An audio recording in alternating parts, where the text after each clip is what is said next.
तो हेलो प्यारे बच्चों, आज हम सीखेंगे बर्ड्स नेम हिंदी में भी और इंग्लिश में भी। तो चलिए प्यारे बच्चों, हम अपनी वीडियो को स्टार्ट करते हैं। मुर्गा, मुर्गे को हम इंग्लिश में कुक कहते हैं, कुक।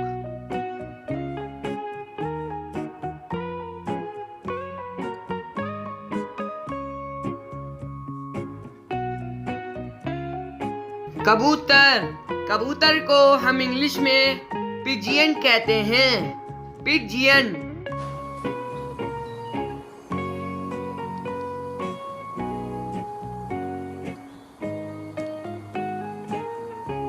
तोता, तोता को हम इंग्लिश में पैरट कहते हैं, पैरट।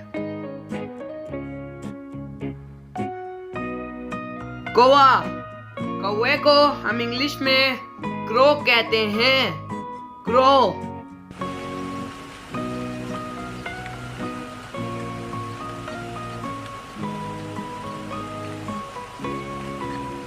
उल्लू, उल्लू को हम इंग्लिश में आउल कहते हैं, आउल।